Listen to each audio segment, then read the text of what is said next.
All right, good morning, everybody. Welcome to the C4 Metro Subcommittee on April 19. I want to apologize quickly for the late meeting notice that came out yesterday. And just there's good reasons for it, but it happened, and I'm sorry. We're sorry. And I want to give a little caveat this morning. It was in my email as well that with the late notice, I just want to encourage y'all to be cautious about decisions that y'all make, because even though you are not like a formal mandated decision body, all right, you're a subcommittee, decisions that y'all make as elected officials can have some rolling consequences. And I've been encouraged to invite y'all to be cautious with decisions that y'all make. And if y'all can avoid making decisions today, even better. If y'all do make a decision, just want to take a precautionary ratification vote at the C4 meeting on May 4th. So that's just my recommendation. It's a precautionary recommendation that I've been encouraged to offer you just because we had the late public notice and the email that went out. It's public meeting law that, of course, has different interpretations. And so I want to recognize that everything's fluid, but my cautious recommendation is to just avoid decisions today. You're a non-decision body, so I'm not super concerned about this.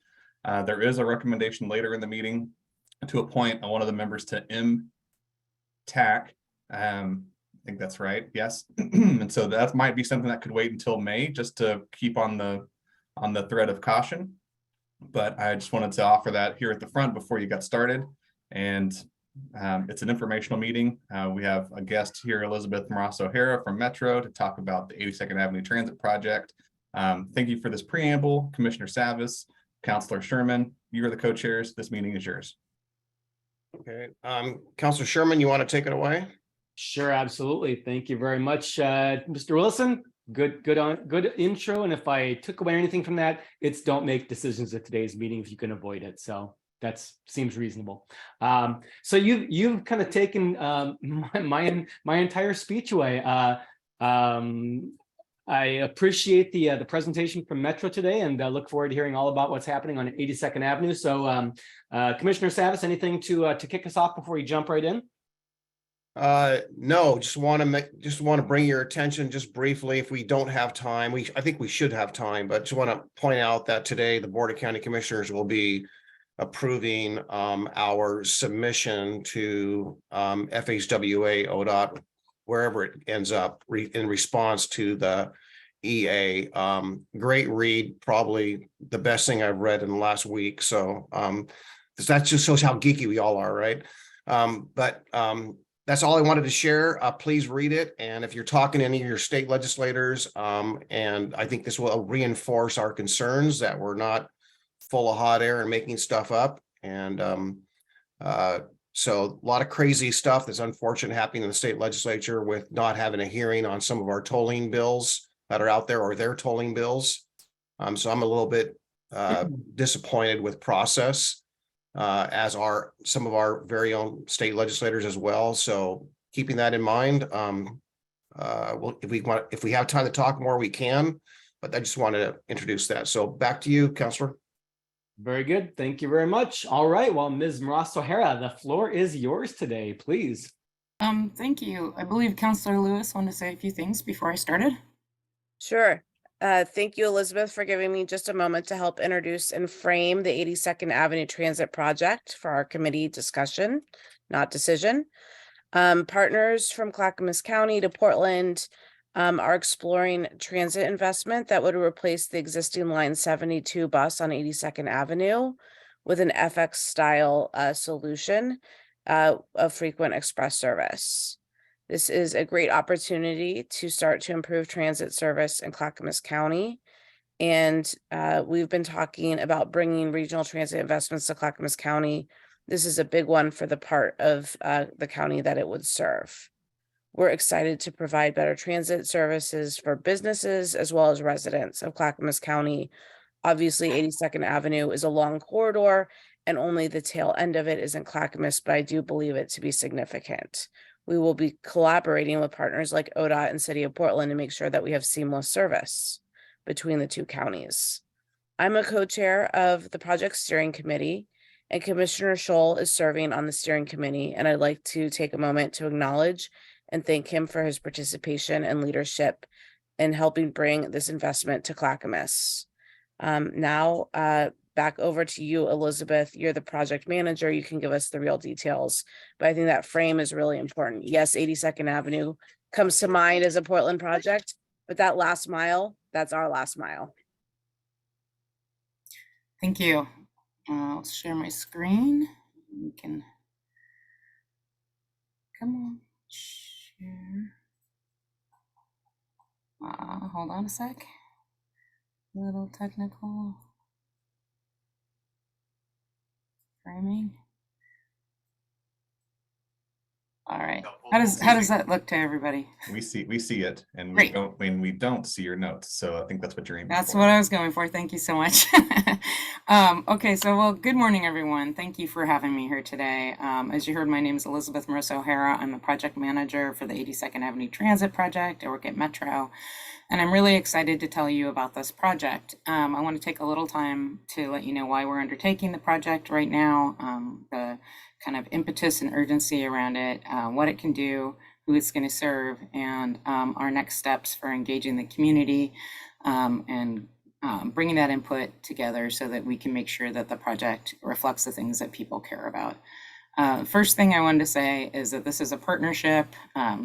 It is, we have a steering committee that's led by Metro, and we have Clackamas County, City of Portland, ODOT, Multnomah County, the Port of Portland, and we also have 4 community members, community group members that are serving so that we have a good perspective, a wide perspective. We have Clackamas Service Center, which does a lot of social work in Clackamas County.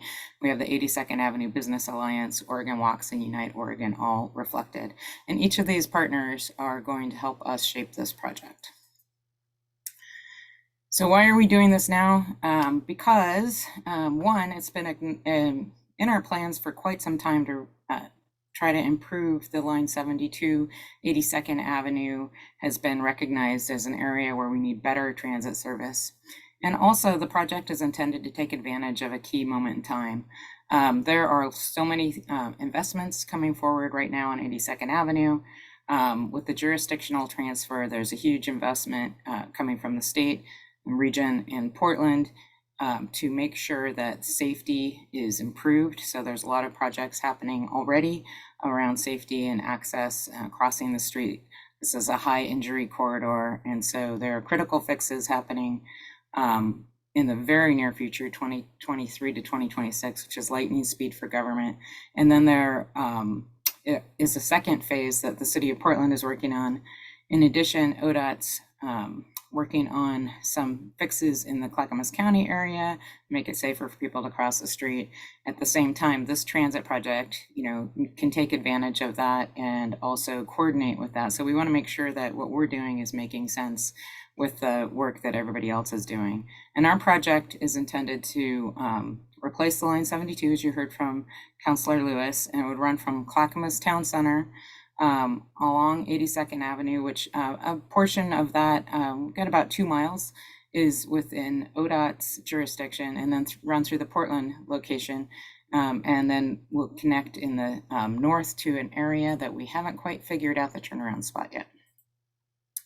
So why are we focused on line 72? Well, it is the highest ridership bus line in the region. It carries more riders than both the MAX and the Orange Line. It connects to over 20 bus lines just on the 82nd Avenue portion. It connects to the MAX blue, green, and red lines, and also all kinds of key destinations along 82nd Avenue. It has the highest level of passenger delay, meaning the most people stuck in traffic on a bus of the whole system. And the bus stops are spaced too close together, so they don't meet current TriMet standards. In addition, most bus stops lack shelters, seating, crosswalks, lighting, and real-time information. So it's not a nice place to wait for the bus. It's not easy to get to the bus, and yet so many people are using the bus still. So we want to make it better. This is kind of a list of what we have been tasked with addressing. So we want to make sure that transit speed and reliability is better. People really care about that, and that's going to help them decide that they want to ride the bus. We want to make sure that the project is context sensitive in a constrained corridor. It needs to work not only for the bus riders, but it needs to work in the context of the roadway so that all of the travel modes work. We really need to address safety. It's a high injury corridor. There are a lot of deaths that happen, and they're primarily pedestrians in the corridor, which all transit riders are pedestrians. In addition, we have a whole lot of folks that are dependent on transit to get to work, to get to school, and we need to make sure that they can rely on it.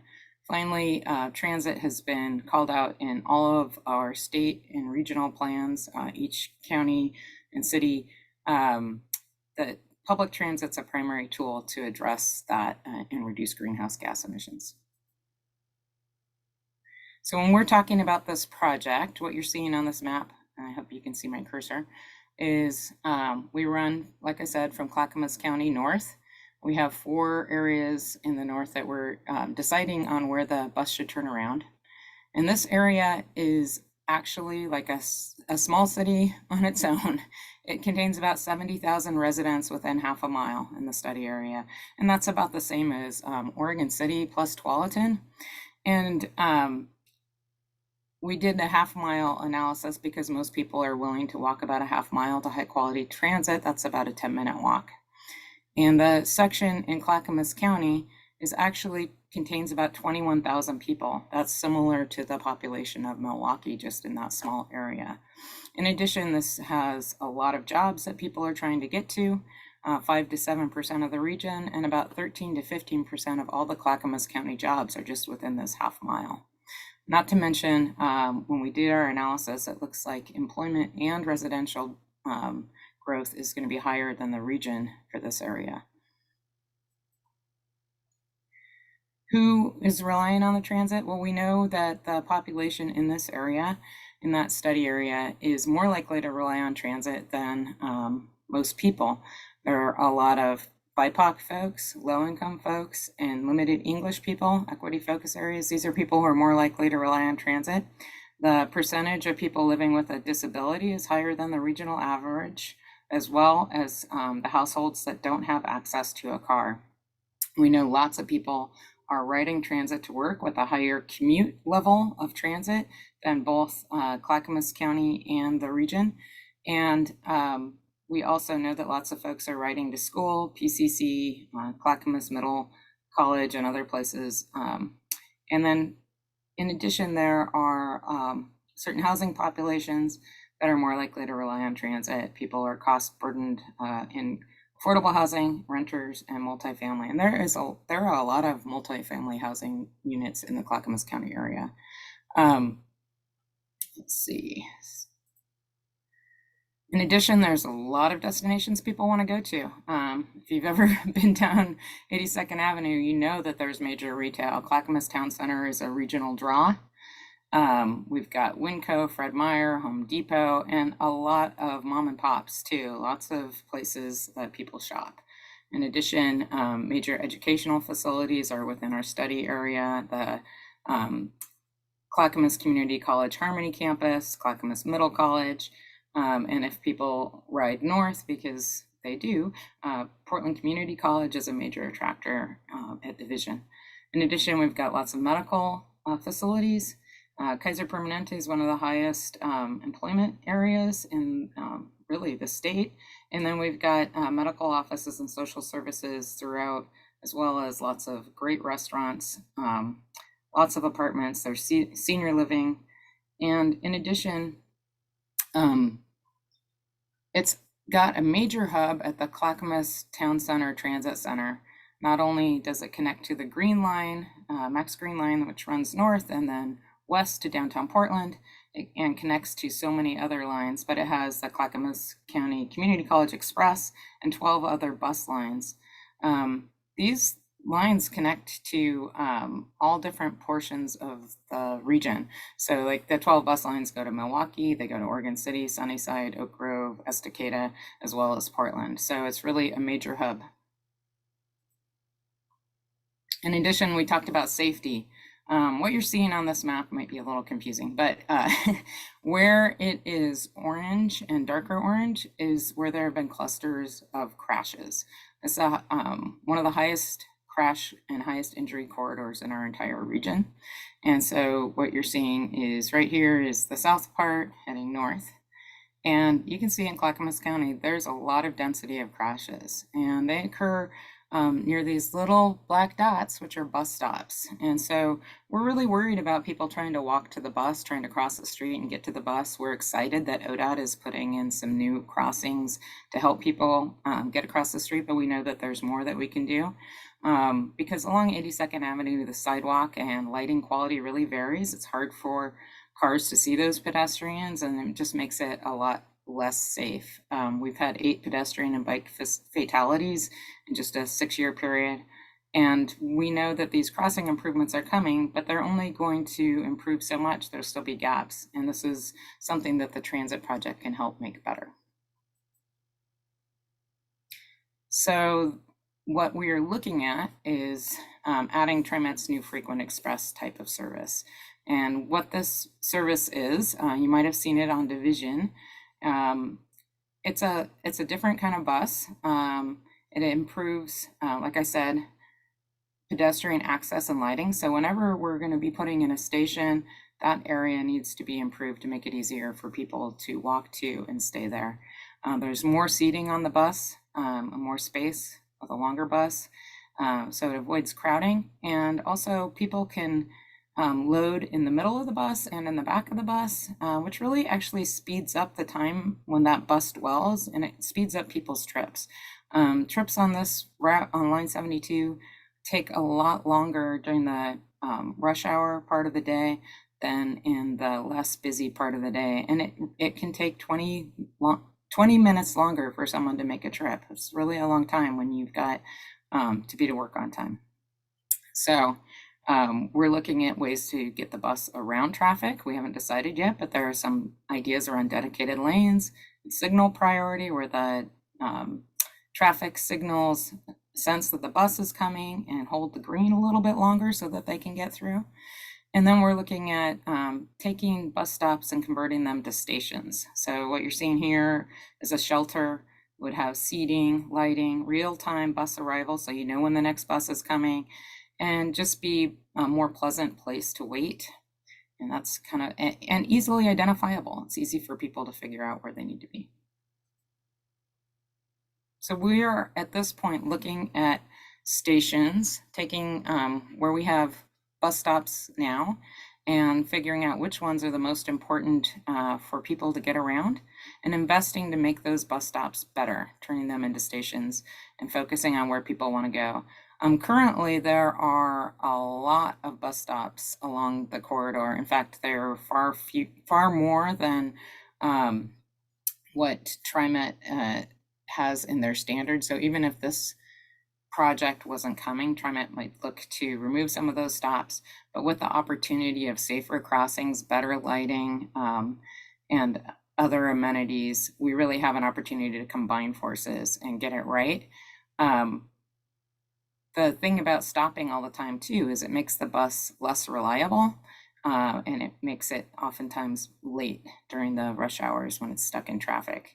And so we want to stop enough so that people can get to the major destinations, but we don't want to be stopping too frequently. And we have this opportunity with the better crossings and safer access.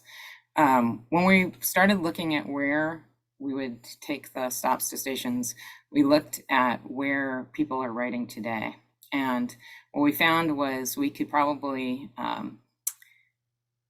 our preliminary look at station locations showed us that most people would be able to catch the bus where they currently do.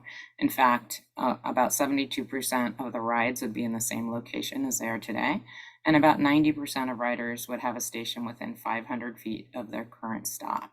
That's about 2.5 blocks or maybe 2 minutes. So it's really, it's a little bit further walk, but it's much nicer place to wait. The way that we're looking at selecting station locations is, like I said, making sure that they're located where people want to go. We have to get people to their important destinations. We want to make sure that there are easy transfers to other transit lines. Like I said, there are 20 lines that intersect with this. So a lot of people, might catch the bus in Clackamas County, ride north to Powell, and then catch the 9 and ride into inner Portland. And so we need to have easy transfers. We need to make sure that we're serving the areas where people need to stop. We want to make sure that it's easy and safe for people to get there. So that means near signalized crossings and connections to jobs and services for people who rely on transit. So making sure that we're hitting those places. And then finally, we need to make sure that these are accessible. A lot of people ride the bus that are living with disabilities. And so this kind of improvements not only will include curb cuts, but they'll also include closer to near level boarding, which means that the bus doesn't have to deploy the lift. I don't know if you've ever seen that, where the bus stops and it puts the lift down and then somebody can use their wheelchair and get on. And that can take up to 2 minutes, which is really difficult for the person, one, in the wheelchair, and also slows down everybody else on the bus. So if we can avoid that, everybody's going to have a better ride and a more reliable time to get to work and other places, appointments. So we are looking at 4 different possibilities for where the bus would turn around. What this map is showing is that we're considering the Park Rose Transit Center in the north, which is just off Sandy, the Cully neighborhood, and also the Portland Airport and Cascade Station, which is a big shopping area near the airport. So we're going to be looking at that, taking a technical look at where people want to go, what's going to work best for the drivers or the riders, and what's going to work best for the bus, as well as cost implications and how it can fit in the area and how it's going to work for the community. So we'll be getting community feedback on these different alternatives before we make a decision. So our next steps are really to engage with the community. Like I said, we have some preliminary station locations, and we're just digging into what the terminus location should be, what it makes sense. And then we'll be getting feedback not only from the steering committee and the technical groups. And I neglected to mention that each of the agencies on the steering committee have folks that are doing technical analysis with us. We have a technical working group and a policy group. So we are regularly working with them and sharing information so that Clackamas County and other community agency members are up to speed and can weigh in and give us direction and guidance and feedback. So this spring, there's going to be, we're focused on project awareness, technical analysis, and community input around proposed stations. There's going to be an online open house, and we are sharing that jointly with the City of Portland's Building a Better 82nd Avenue. As I said, that these 2 projects are happening simultaneously, and we know that the public isn't going to necessarily know that they're completely separate. So we have a segment that's all on the transit project, and then if people want to click on and learn about the things that Portland's up to, they can do that too. There is going to be notice on all of the bus stops along 82nd Avenue. So people can take their phone and click a QR code and go right to the open house. And we also are working to get the notice out by sending out notice from folks that they can weigh in and learn more about the project. This summer, we are going to be focused more on the route alignment and looking at those northern turnaround options and getting feedback on that. And then we'll also continue to refine station locations. So by late 2023, we're looking for a recommendation on the route alignment and station locations and continued community engagement. We'll get what our region likes to call a locally preferred alternative, which is kind of a moment for all the steering committee to come together and say, yeah, we agree that this is the type of project we'd like to move forward with. And then we can work on getting more into the nitpicky parts of the design, the NEPA process, and pursuing federal funding to bring money to our region.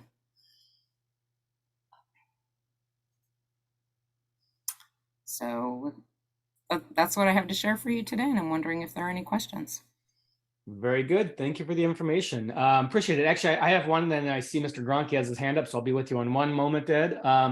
So just to clarify, so this is going to be, would this be in addition to the existing 72 line, or would this replace the 72 line? This will replace it.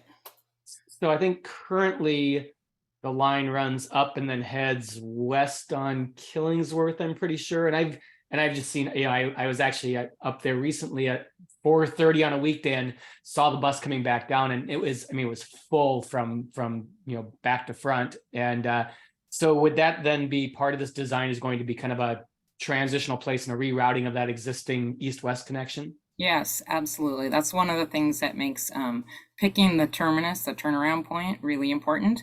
We know that a lot of people use that Killingsworth leg all the way to Swan Island, and we're doing some analysis to see, you know, who uses that and how we can have the best connection for them. TriMet is committed to not reducing service on that leg at all, and making sure that we're keeping that area well served as well. But really, 82% of the riders on the line 72 are on this 82nd leg, and it's actually really high ridership in the Clackamas County area as well. So it's all the way across. And so that's where it makes the most sense to focus these capital improvements and really get the bus that's stuck moving. Okay, very good. I appreciate that. That's, you know, it's having ridden, I mean, I try to take public transportation when I can, when it's efficient. And I've taken the green line to the red line train up to the airport before. And one of my frustrations is that when you get to Gateway Station, the incoming train is behind the outgoing train. So you have the maximum 15-minute wait every single time. And and there's nothing like pulling in and seeing your train taking off right in front of you. Yeah. So yeah, and one of our terminus locations could be the airport. So there would be another way for people to get there. Understandable. I did have one question on one of the on the map that showed the stations. There were a couple of areas that were kind of outlined in red. Is that just because they haven't specifically identified the location for that stop yet? Yeah, you are good. Yes, that is exactly why. There are some station locations that just made complete sense, and we're not going to skip PCC. We're not going to skip, you know, Clackamas Town Center. Winco has huge ridership. So those were just, okay, how do we fit a station here? And then there were a couple of areas where we have lots of bus stops too close together for today's standards, and also too close to keep the bus reliable and on time. And so we want to spend a little time looking at those and actually getting feedback. So we're planning to have a little bit more community input and have the steering committee give us more input on those areas. Very good. Thank you. Mr. Gronke, you're up. A question having to do with the stops themselves. You mentioned that the current setup of stops on 82nd does not meet TriMet standards. What are the current TriMet standards on bus stops? I should know this. I think it's so it's nuanced, because they will change it based on if it's not safe or if there's like a real reason, like a transfer point. But I believe it's 1,500 feet is their ideal spacing. And so we have most of the stops on 82nd are about 2 to 3 blocks apart, which is about, you know, 400 to 600 feet apart. They're really close. And I think when I was talking to TriMet, some of these are legacy stops. They've been there for a long time. And some of them were put in because it's not easy to cross the street. And if you're riding the bus one way and then you have to cross the street to get to the other bus, it tempts people to scramble across the street. It's just really not safe if there's not a traffic signal there to kind of protect the pedestrian. So that's one of the things that we're feeling like is why they're so close together now. And we have the opportunity to do a better job of having safe crossings and fewer stops. And stops that right now, they're mostly just a pole in the ground. So something that has shelter and makes a better place to wait. Very good. Mayor Milch, you're next up. And you are muted.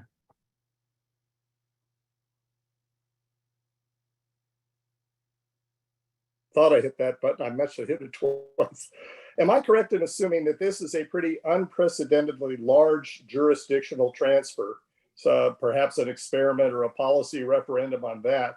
And then second, do we have reason to believe that or expect that maybe sometime in the future, another important north-south corridor connecting Clackamas and Multnomah County, which is the 99E, might eventually be part of a similar project? That's those are good questions. So the first thing is the jurisdictional transfer has happened. And so I do think it was, I know that some other jurisdictional transfers of ODOT facilities to the local jurisdictions have already happened. Outer Powell is one of them. The Milwaukee, or what is it? The Martin Luther King, no, Grand Avenue, I guess the viaduct near the Hawthorne Bridge. And a lot of those are focused on the fact that they've really become really urban, and ODOT is focused a lot more on freeways. That's like a better fit for what they need to do. And so this is the city saying, hey, we'd like to recognize that not only has ODOT been very focused on I-205, that's, you know, since that's been built, there's a different way for people to go north and south quickly. And there are a lot of needs on 82nd Avenue. So was a desire by the city and ODOT to really look at that and say, are we the right agency to be working on 82nd, or is this the city's? So that's a separate thing than the transit project. The transit project, though, is working to take advantage of the fact that all this investment is coming in at the same time. As part of the jurisdictional transfer, ODOT's doing some fixes, some safety fixes in Clackamas County and in Portland. And Portland is doing some safety fixes too. And so it really seems like at the right time to reconsider where the bus stations are, how you can make the bus work better, and really pair it up with all the sidewalk and pedestrian improvements that are going to serve all the transit riders. Regarding 99E, I have heard that there are conversations about fixing the bus up there. Many years ago, we even looked at light rail, like I'd say 25 years ago, running down 99E. So lots of thoughts. It's probably more likely to be a bus like this. And I'm not sure about any jurisdictional conversations transferring the ownership of the roadway. Hope that answers your question. Yes, it does. Thank you very much. Very good. Councillor Stonjord, you're up. Thanks. So Elizabeth, this question may also include maybe Commissioner Shaw. You showed a slide about the proposed station locations, but that was Multnomah County's side of it. I'm wondering if that conversation, how that has evolved in Clackamas County, if you have a similar slide for proposed locations in Clackamas County. I do, and I'm sorry that I meant to update that, and I can send you that map if you'd like. But in Clackamas County, we have identified some of the most important places, like I said, Woodcow. We're not skipping Woodcow, it's too important. And then there was the only area that was like kind of a could go here, was actually in the Clackamas Town Center area along Harmony Road. It might make more sense for sliding the bus, you know, a little bit this way or this way.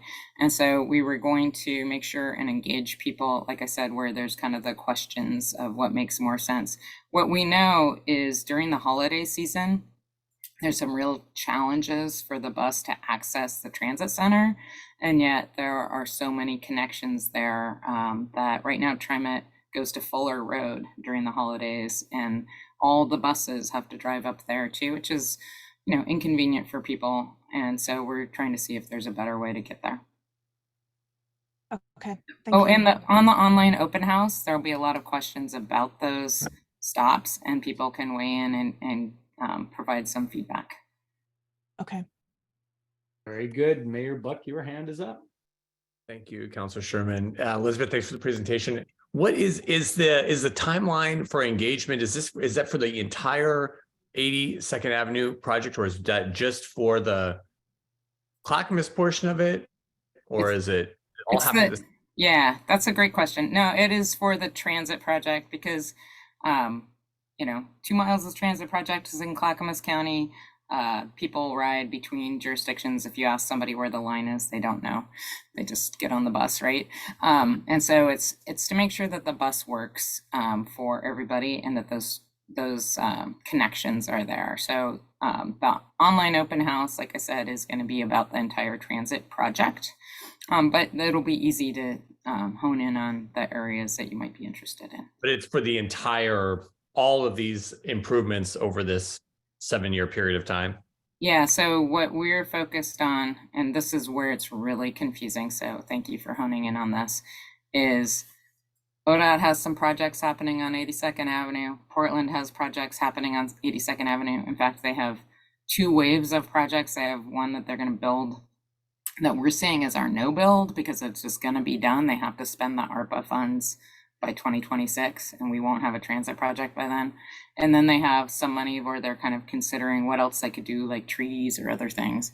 And so we're working hard to coordinate the transit project with all those efforts and make sure that we are efficiently using public funds and like maximizing what we can do.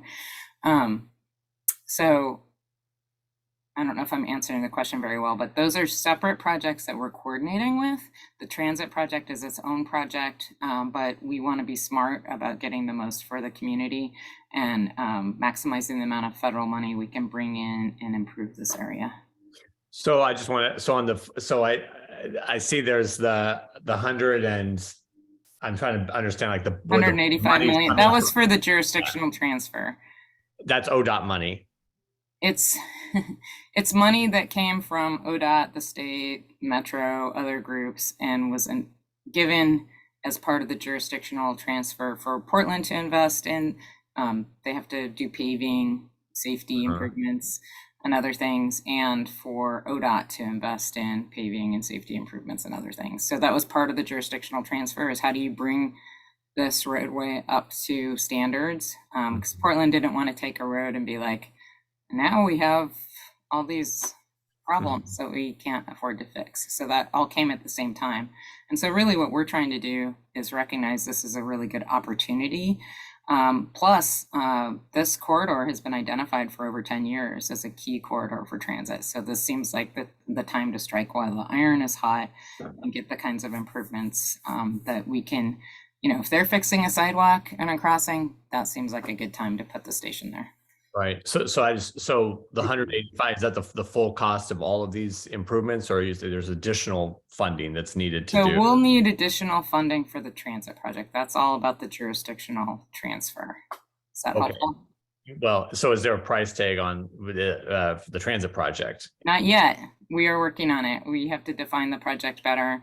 And we will be, like I said, looking to get federal grants, but we'll also have to have a local match. So more is coming, more to be revealed. Thank you for clarifying that. Yeah. Very good, Commissioner Savas.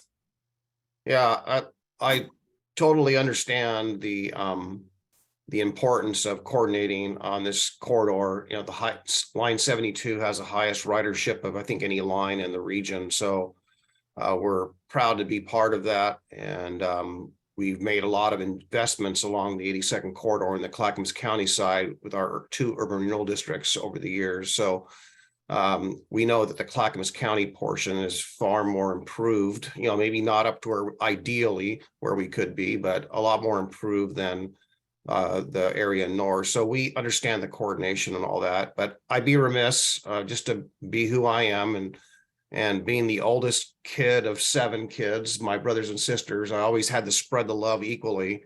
And I know it's not related, but I just want to take this opportunity with the new, my new colleagues here on C4 Metro, that our previous colleagues, you know, Mayor Knapp, Mayor Gamba, others, we were all on board with trying to spread transit in areas of Clackamas County where there is no transit. And so while I typically, I'm okay with this one, you know, of course, but while I'm always reluctant to give an area that already has transit more when I know that there's less for others. So I think, you know, when we talk about the I-205 corridor where there is no transit and other transit deserts, I'm hoping that we can advocate in the future when opportunities arise to spread some transit into areas where we don't have any.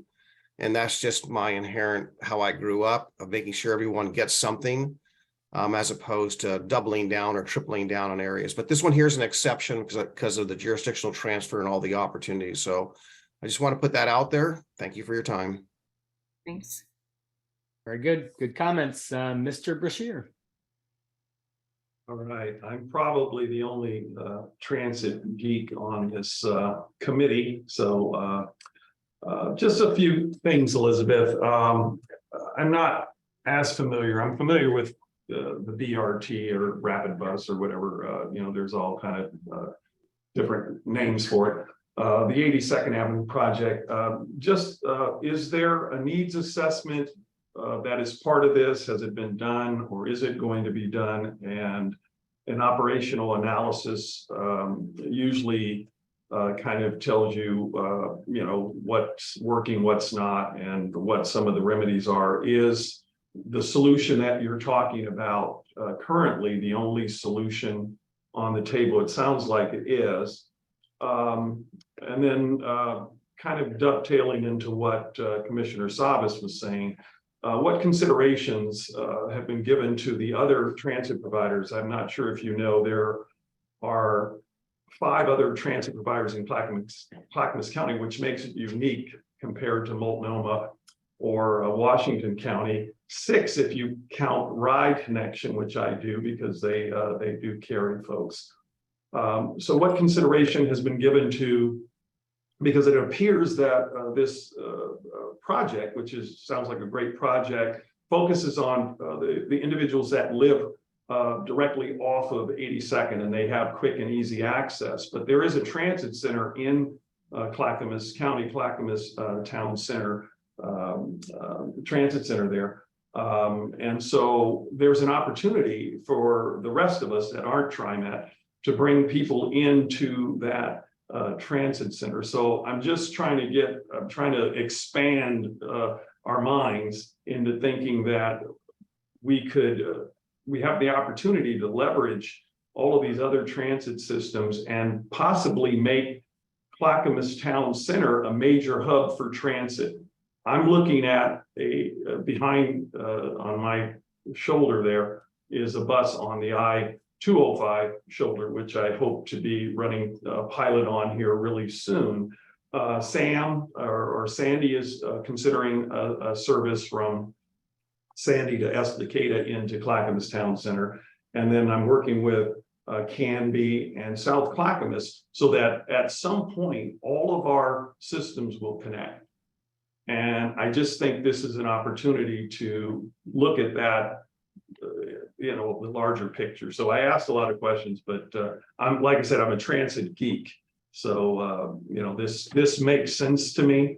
And so I would hate to miss that opportunity to kind of meld these things, because as the commissioner said, there are some deserts out there that I'm trying desperately to create an oasis for some of our residents. So that's it. Thank you.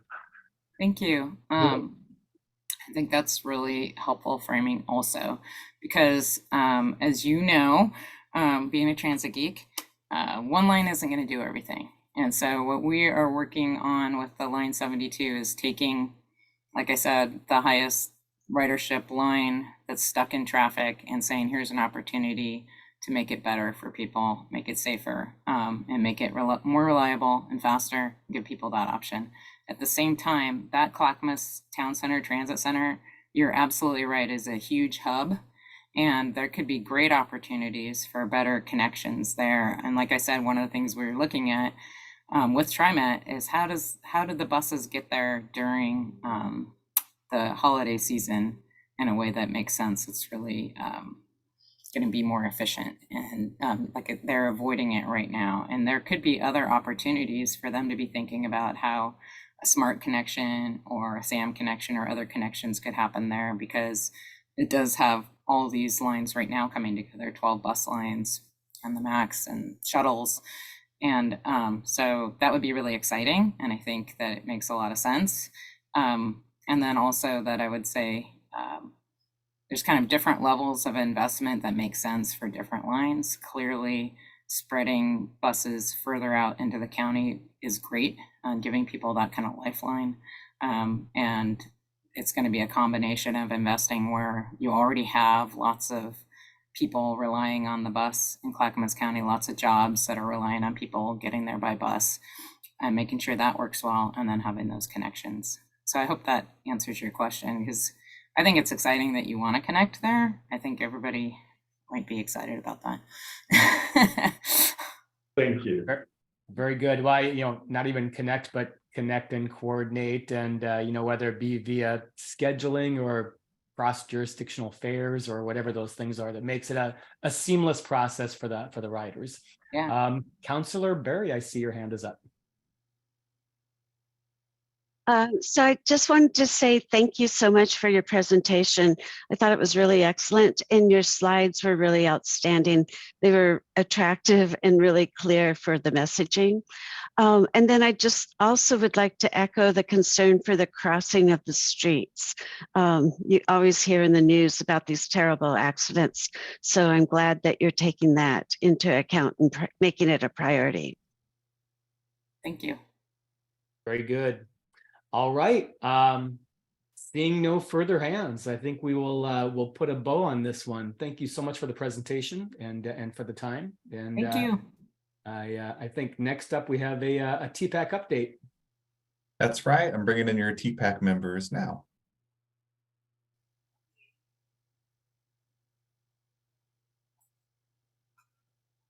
Good morning, Ms. Lorenzini, Ms. Burig. Nice to see you both. Good morning, C4 Metro members. It's nice to see you all this morning. I just wanted to both kind of, we'll touch on just JPACT as well as TPAC, because of course, as they typically do, they blend. So at this upcoming JPACT meeting, there really are 3 primary items. None of them are action items. They're all informational items.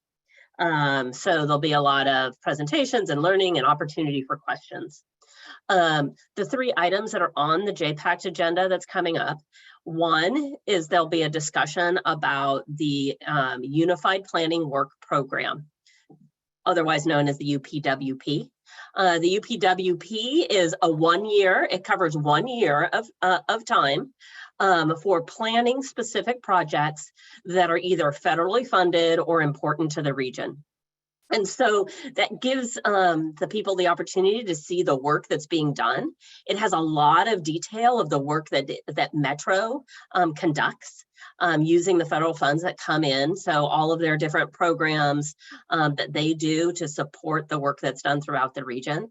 And then there also are specific projects that are identified within that Unified Planning Work Program. There are a lot of interesting projects. There's going to be a lot of work kind of building off of what we just saw. There's going to be a variety of different projects that focus on planning for transit in the area. In Clackamas County, there is the project that we will be, Clackamas County is leading, which is called the Sunrise Corridor Community Visioning Project. And that's anticipated to be kicked off any day now. And so at the JPACT meeting, there'll be a description of the Unified Work Program and leading up to a vote at the next meeting. The next agenda item on JPACT is the Carbon Reduction Program. And that is a piece that Jamie and I will talk a little bit more detail, provide you a little bit more detail on. It is a new program from the federal government. So there's detailed information in your TPAC memo at the end of your packet. So on page, let's see, on page 20 of your packet is the beginning of the TPAC memo. The Carbon Reduction Program kind of comes out of the Bipartisan Infrastructure Law, the BIL 2021. And there is funding that will be coming directly to Metro over the next 5-year period. But this funding, it needs to be expended within a certain amount of time. So what the proposal is to really expend all 5 or identify the appropriate places to spend this money all at once. And there has been put together several different packages, proposals for the way that this funding could be spent. As the name of the program indicates, the carbon reduction program. So it is really looking for funding projects that have a significant opportunity to reduce carbon production into the future and impact our communities. And so maybe what I'll do, just so you don't continue to hear my voice, Jamie, did you want to talk a little bit about the different packages that are being proposed related to the carbon reduction program and some of the things that we talked about at TPAC, you know, pretty much what's covered in the memo that you put together? Yeah, sure. Good morning, C4 Metro. I'm going to provide a little bit of context and then a little bit of an update. So Councillor Lewis, since you're on this call, I'm going to quick drop a shout out for Ted Labeled and Grace Cho. They are wonderful and did great work capturing our TPAC feedback because they're not on this call and I can totally brag on them on the record. So by way of TPAC, when this topic came up, Metro staff provided us with 4 scenarios, which were respectively titled Scenario A through Scenario D. I'm going to work backwards and start with Scenario D. Scenario D focused on prior projects that were submitted through the Regional Flexible Funding Allocation. And the nuance around this package is that it really didn't include any investment in Clackamas County. And my hot take on that is that doesn't really implement the Metro Council's prior feedback to make regional investments and be context sensitive. And then moving up to scenarios A through C, these packages respectively identified a transit-based improvement in each county as well as a regional program. And the transit investments that were identified are the same between all 3 packages. And then the regional program of choice varies between each package. And those regional programs respectively focus on safe routes to school, active transportation, and I think it's e-bikes. The challenge that I came into the meeting with centered on Clackamas County's identified transit improvement, which was on line 33. The nuance around line 33 is that a part of this corridor has been identified, or this investment has been identified as a possible tolling mitigation for the I-205 toll project. And that's a challenge because I don't know if we as a region want to be creating a precedent of us funding an improvement that may otherwise be a condition of tolling and could be funded elsewhere. Similarly, this investment may have other dollars coming in as TriMet has submitted an earmark request to fund this same investment. So one of the points of feedback we had for Metro staff was, hey, this is an important investment, but we don't want to displace other dollars coming in and we don't want to set a precedent that we don't want to set. Additionally, there was concerns about the Commissioner Savis, do you have a question? Okay, I'll keep going. Yeah, keep going. Additionally, with regard to the regional programs that were discussed, the amount of money we're actually talking about is very small, and these are federal dollars. So it becomes a question of when we're talking about active transportation, when we're talking about e-bikes, if we only have $3 million in federal money, that's not a lot. Because federal dollars make everything more expensive. So how do we effectively deploy this money? Another piece of feedback that came from TPAC was interest in maybe investing in a transportation system. And Karen, you may have to tell me what the M stands for. And management operations. There we go. It's abbreviated as TISMO. Looking at doing more of a regional program, and we already have a regional committee called Transport that could help deploy that money, which could be an option. Coming out of that meeting, materials are now going before JPACT, and Metro staff, Ted Labeled, Grace Cho, have done a great job capturing that feedback we gave them and making some changes. sorry, rewinding. Another concern we had on line 33 is it included some language about how if this money is spent on line 33 and any money is remaining, there are other high emission corridors that maybe one could look at. And we had a concern that, hey, money that's assigned to line 33, we want to stay in Clackamas County and not have the rest of it being allocated elsewhere. Metro staff have done a great job incorporating some of that feedback. I was skimming through JPACT's packet this morning. Some of the changes they've made in the description to what does line 33 investment mean. They included language that now says any remaining funds on line 33 may also be used on systemic TSP needs, which is our transportation system plan to make line 33 elements perform optimally, or on small capital stop amenities or safe transit access elements in the corridor. Project scope and funding would be coordinated with and not displace funding from other potential sources, such as congressionally directed spending or tolling mitigation funding. So Metro staff incorporated some of the concerns that we raised, and I am very grateful. Karen, did you have any more feedback on this item? Oh, got you on mute. I would kind of wrap it up by saying, so in the JPACT packet, there is this option E that reflects the different changes and input from TPAC.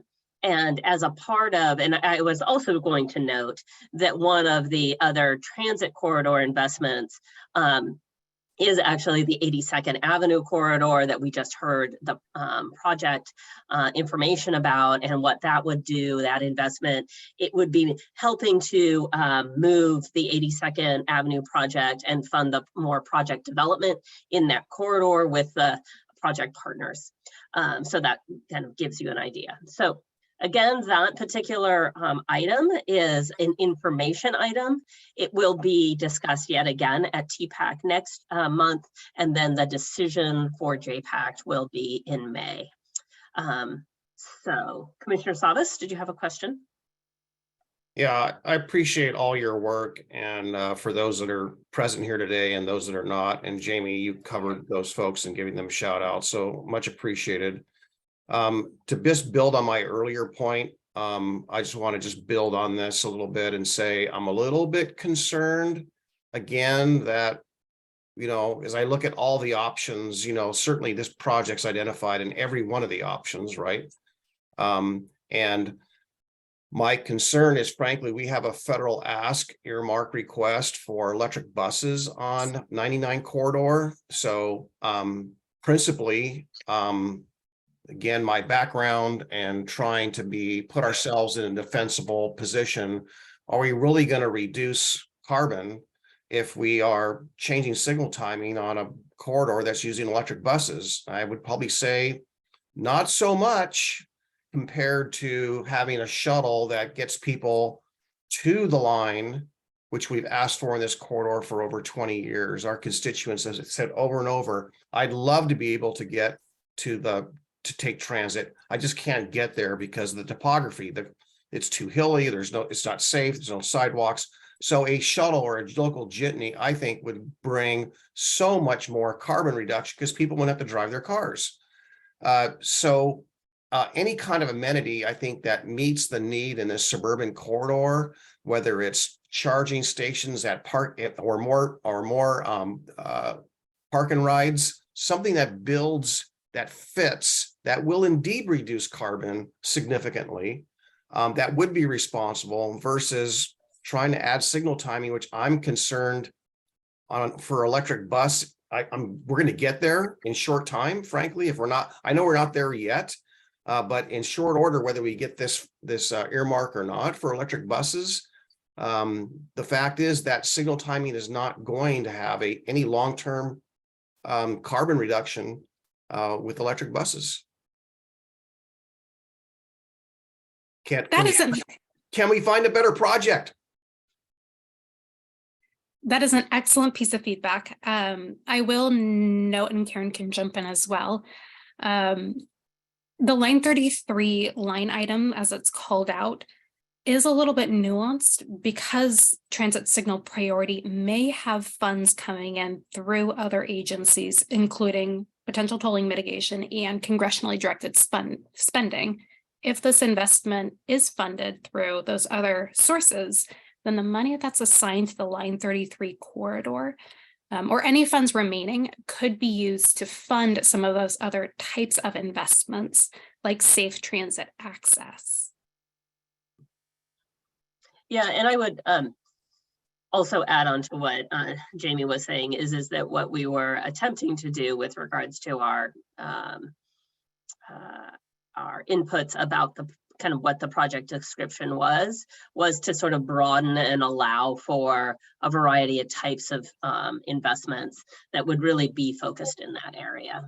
So all of this we can kind of take back. So like I said, we there'll be another conversation at TPAC where there will be discussion and recommendation, and then on to JPACT in the May meeting.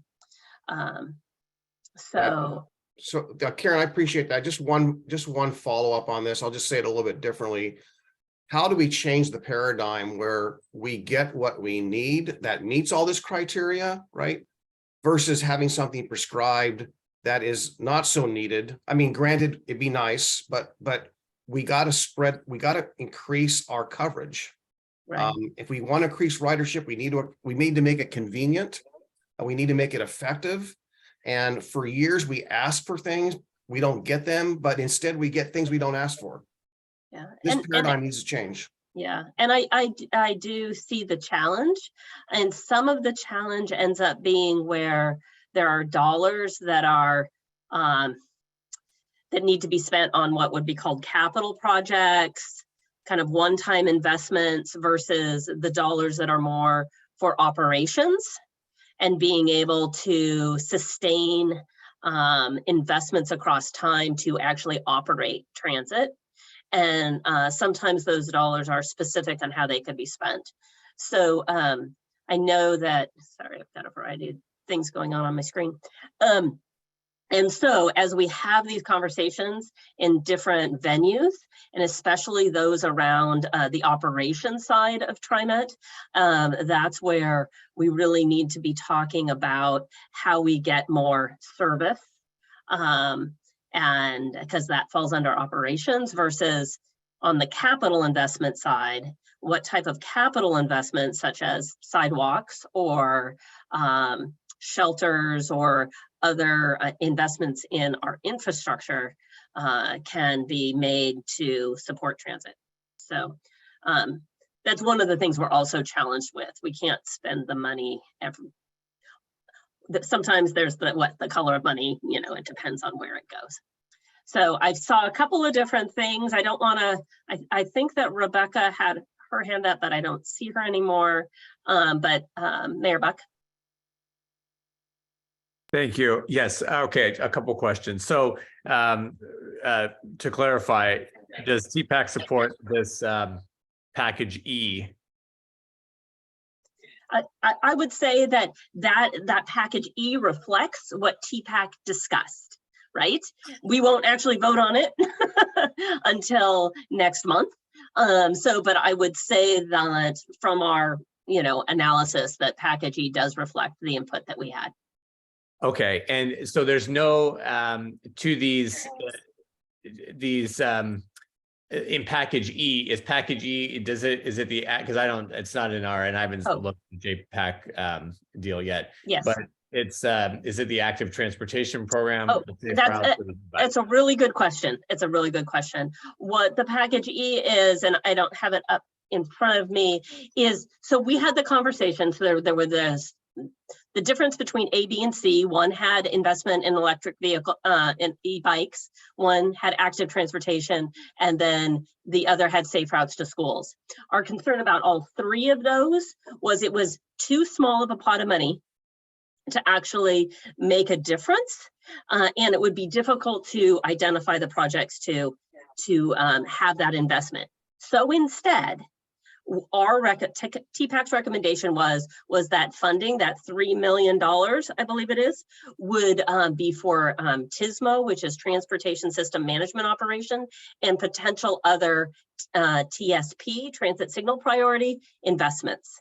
So that's what was included in the E package. Okay, eliminating those altogether. And then the 82nd Avenue, the bus driver, just to clarify, the bus driver transit, that's unrelated to the 82nd Avenue project we just heard. No, it is connected.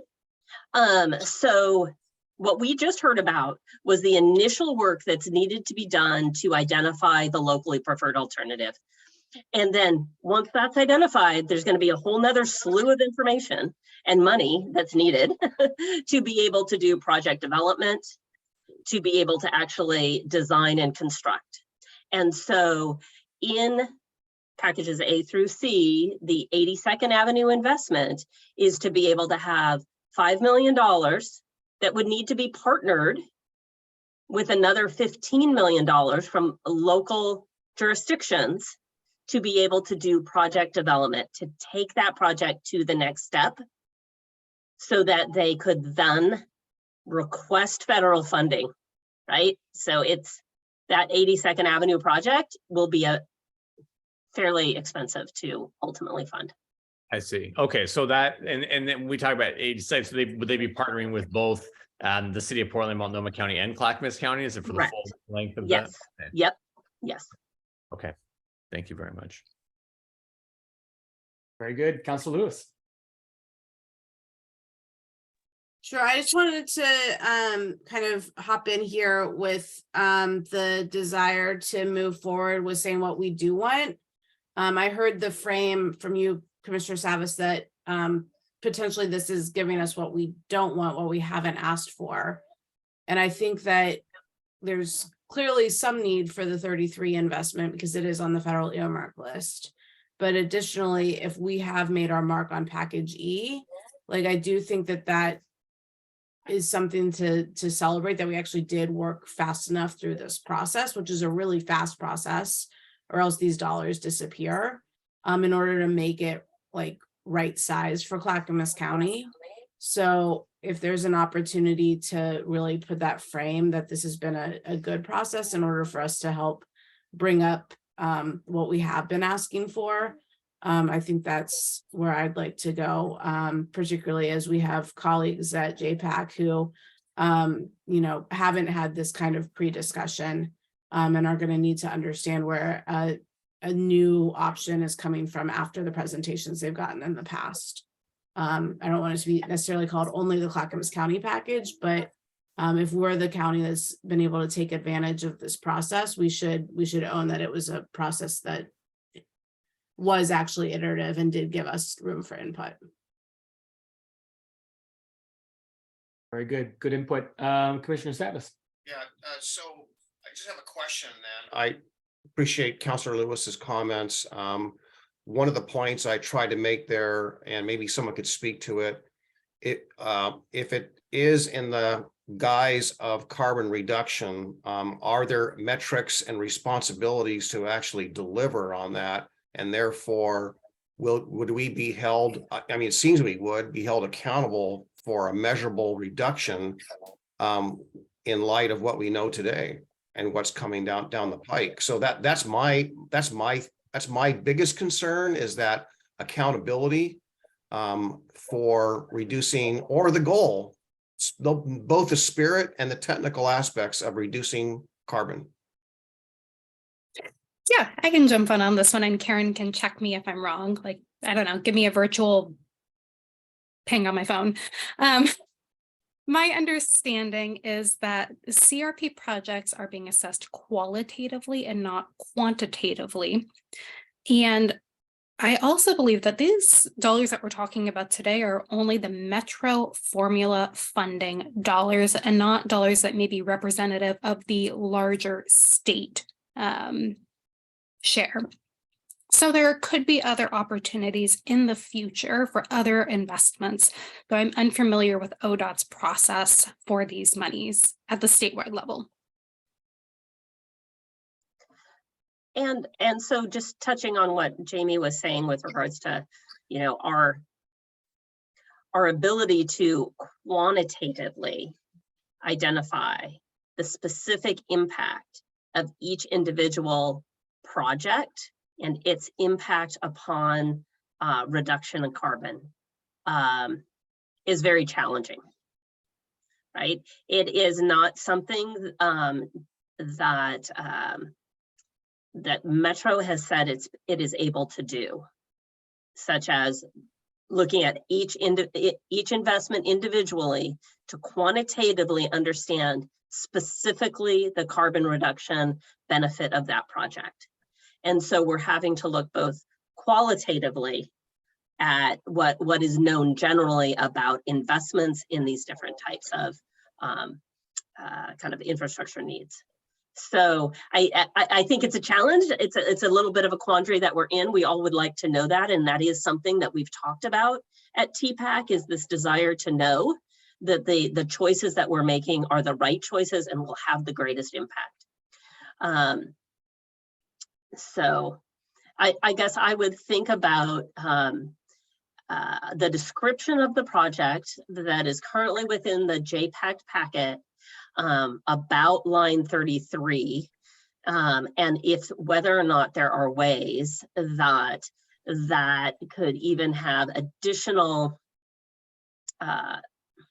focus on being able to make those investments within that corridor that have the most opportunity to have the biggest benefit, if that makes sense.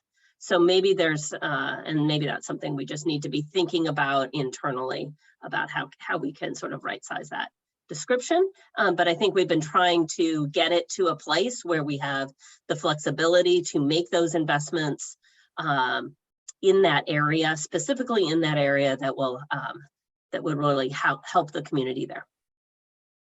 I totally understand that. I guess it's not unlike the housing crisis, right? I mean, people see these crises, one being, global warming and so forth. So you have, a lot of attention and federal dollars geared towards solving these solutions and these problems, solving the problems. And, the people want results and want to see something. So in the public eye of this, I just think that while I understand the qualitative aspects versus the quantitative, I think people are expecting the quantitative. Very good. Good feedback. Did we have one other TPAC item, or are we putting that on hold? Mr. Wilson, since we didn't publicly notice this meeting in advance, or I'm sorry, Karen? Yeah, I guess I would just say that maybe as a wrap up, the JPACT item, the third JPACT item was, and that will be talked about on Thursday, tomorrow, is the initial results, the high level assessment related to the analysis of the regional transportation plan projects. And so this is the kind of the first presentation of this information. And what my suggestion was going to be is that perhaps we work to have someone from Metro come to the next C4 Metro meeting to talk about the analysis outcomes, because they will have even more information by that particular point in time. So that's what I was going to end with regards to both the JPAC/TPAC memo. Very good. Thank you very much, Mr. Gronke. Karen, I don't know whether you know, on the next program for Metro, they have the exact professional analysis you were talking about. Right. They have, so there's kind of two different phases. They have a high level analysis, and then they'll be also doing a more project by project information that's currently underway. So they're going to be releasing some information coming tomorrow. We as TPAC are actually having a meeting today to hear more about their analysis, but there still will be other information that will be kind of coming out related to their analysis. Very good. Okay, thank you very much. Wrap up TPAC. I think we had a roster update, but Mr. Wilson, I see you just came off mute. Yes, there's a roster update. So with the JPAC membership rollover, the whole program also invites the technical staff to roll over as well. And so that's part of the JPACT bylaws, which includes, I think, TPAC membership. Your TPAC members have been Jamie and Dana from Oregon City for the last couple of years. And with Mayor Buck coming in, I think there's a desire to include Oregon City, or I'm sorry, Lake Oswego staff into the mix, so that there's just adequate staffing and support for those city JPAC seats. Will Farley is here. I'm actually going to bring him in just so y'all can meet him. Hi, Will. Surprise. So we're going to bring in Will Farley so y'all can meet him. You're right. My recommendation at the front of this meeting was that there be no votes taken, and the JPAC bylaws do request that those cities who represent the JPAC area also vote to confirm this TPAC seat. So many acronyms. I'm not going to ask you to vote on that today. What I do want to do is sort of give you a chance to meet Will if he comes over. And then if he does come over, we can do like an email confirmation after the fact, since it is just a city's decision. It doesn't have to be a C4 Metro decision, for example. So I would be more comfortable with that process. If he doesn't come over, it looks like he might be just listening peripherally. We can do this at the next meeting. He's still attending the TPAC meetings. And Jamie is here to maybe provide more context since she sits in that role. Thank you, Jamie. Yeah, I'm going to jump in. So an important nuance to TPAC is that our TPAC seats can carry more than one alternate, and other jurisdictions do have more than one alternate. Will, while he's not currently seated as a panelist, has been incredibly faithful in attending a number of these meetings, and he leans into a lot of these topics. I would love to have him formally be part of our team TPAC team. I already view him that way. He's part of our team TPAC text group, but I would love to formalize that activity so that Metro can view him that way too. He's a great member of our group, and I think he'll be an asset. Good, very So, good. I'm sorry. Mayor Buck, because you're on this call, I can tell you he's awesome, and I appreciate him. Thank you, Jamie. Yeah, Will is fantastic. Appreciate you all considering bringing him further into the fold there. He'd be great. Good, very good. Well, we respect all of your perspectives on this, and so happy to make that decision when the time is right. Right, well, Very good. I think just since you're not able to come over to meet him, let's set this up again for the May meeting and formalize it there. It'll be a city's caucus, but then it'll also be noticed at our normal noticing time for the next event. Sounds good. All right. Last up on the agenda, we've got our MPAC debrief. Commissioner Shull, is this you today? Yes, good morning. MPAC met on 22 March. There are 3 informational discussion items. First one was a briefing from Emily Lieb from Metro on the status of the supportive housing services measure, and also an update on the affordable housing bond and the build out of projects funded by that. Then we heard from Tim Reed from Metro. He talked to us about the 2024 urban growth management decision process that we'll be looking at. And he also talked about the development outcomes from past UGB expansions. And finally, we heard from Paul Slyman from Metro. He talked about the Expo Center. As you probably know, the Metro and Metropolitan Exposition and Recreation Commission has been looking at that Expo site, and it looks like it's going to become a destination for youth, recreational, and amateur sports. And those slides are all on the Metro MPAC website. Now, next week on the 26th, MPAC will meet. We're going to look at the MPAC considerations for the MTech nominees. Then there's going to be a briefing by Metro on the 2040 Planning and Development Grants update. And finally, we're going to look at the projects submitted for the Regional Transportation Plan. That'll be presented by Kim Ellis and Elliot Rose from Metro. So thank you very much. Very good. Thank you. Any other comments from the group on past or future MPAC activities? All right. Hey, we're going to get in under the wire today. This is pretty impressive. Any other action items, comments, thoughts for the good of the group? Mr. Wilson, I see your peace sign, so. Yes, not goodbye peace. I know I do that sometimes as well, I've been told. But I do want to give you a few just parting thoughts, updates, and some things to remember. Number one is the C4 retreat. Please register. We need a good turnout to come to the C4 retreat. And so remember that you and your alternate at the C4 table are welcome to attend or invited to attend. Hopefully y'all can attend because it's a whole family activity there, but also bring your council for your cities. Your whole council is welcome to attend as well. So don't limit it to, or don't feel like you have to limit it to just your member and alternate at C4.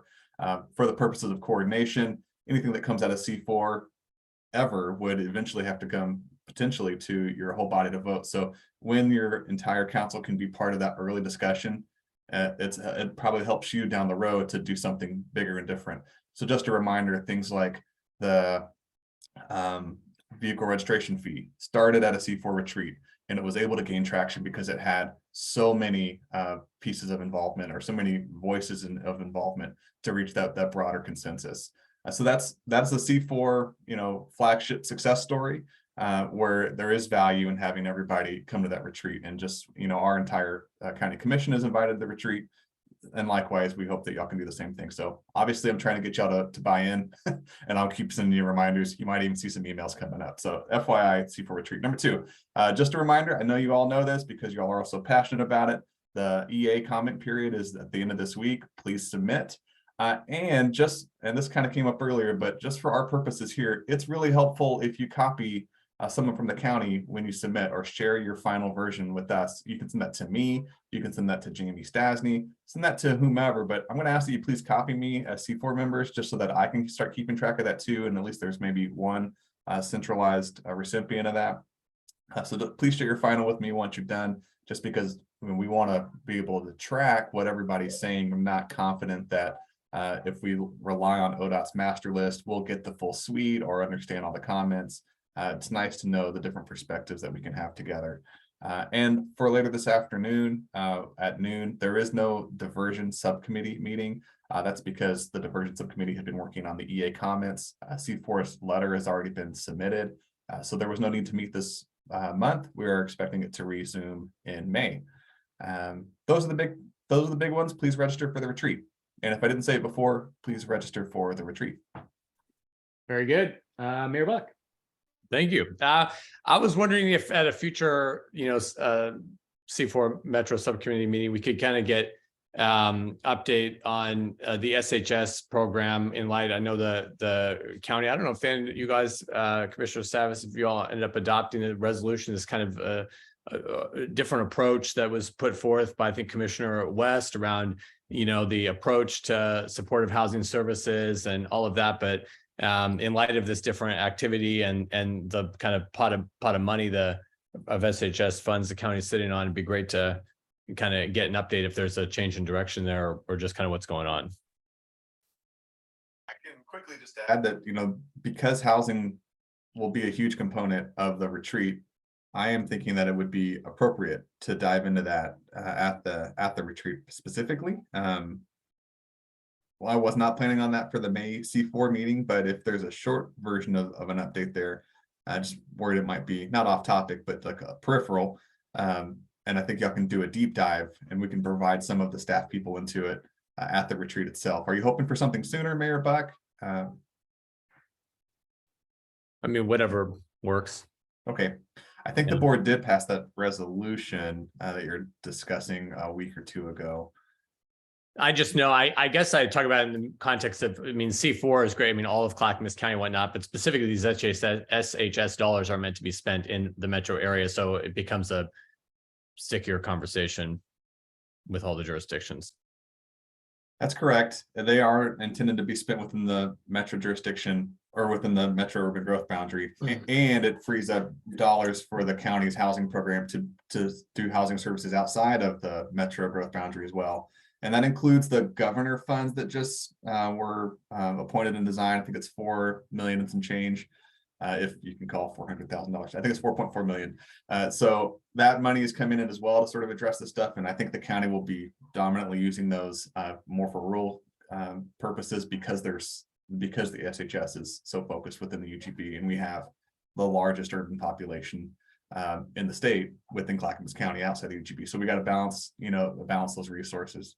But that's the type of nuance where the bigger group does have value, but I can, yes, also the SHS dollars are within the UGB, and that's where this group is valuable too. Very good. Commissioner Savas.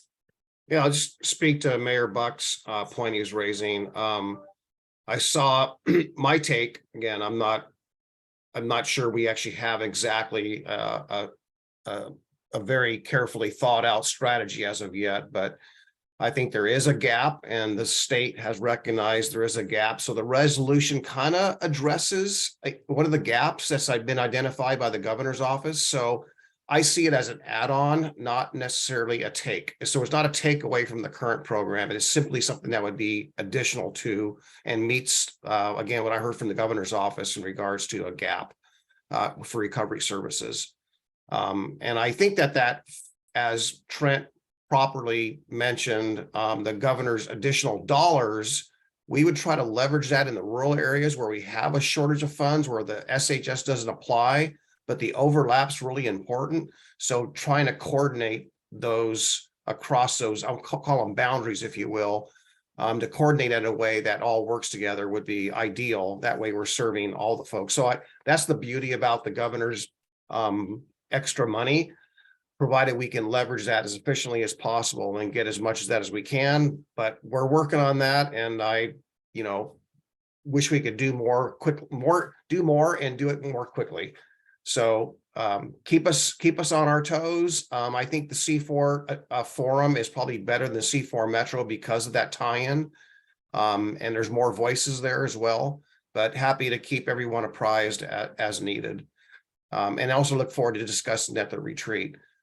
What I raised my hand about was I wanted just a friendly ask to Councilor Lewis if Metro Council is sending a letter on behalf of the MPO with regards to the EA comments, the EA response. Is Metro, can you give us a taste of what Metro is going to submit? Yeah, Metro's submitting one letter from council and one letter from our technical staff. And our technical comments are long and lengthy and the full technical analysis, whereas our letter from council is intended to just reiterate the principles and where the process thus far has left out local voice, and in particular, the fallacy of thinking that you can do a system in a microscopic area. So that would be the council's letter and not the technical staff letter that goes into our principle of this work has to be done in a system and you haven't met that need. Okay, so Counselor, just as you know, I think you and I understand this the same way. Is there more power in that if that was a suggestion that came from the MPO, knowing the MPO is not Metro Council alone, it's JPACT and MPO jointly? Is there a lost opportunity if we fail to act tomorrow morning and just say, we want to join in on that and send something as the MPO? I don't believe there to be a lost opportunity because the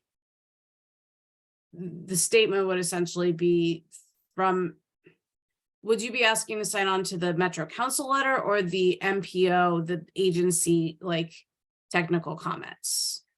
I just think it would be very powerful. And I also think it's incumbent upon the MPO to submit something and make that statement. It's far more powerful than Metro alone. Because it isn't, for those who don't know, the MPO is a federal designated body, which is jointly JPAC and Metro. So Metro can't do it alone without JPAC. So we have a meeting tomorrow morning, just going to plant that seed.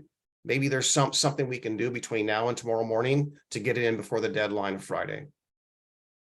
Yeah, and I worry about asking for folks to review the technical letter between now and then, but I can bring that back to staff as the potential MPO vehicle. Thanks for raising that ahead of time. Okay, thank you, Counselor. Very good. With that, we are at the top of the hour. I'm looking around the room to see if there's anything, any last parting words of wisdom for us. And seeing none, we will call this one. It's always good to see you all, and appreciate you spending the time today. And we will see you at the next meeting, but not today at noon. All right, take care.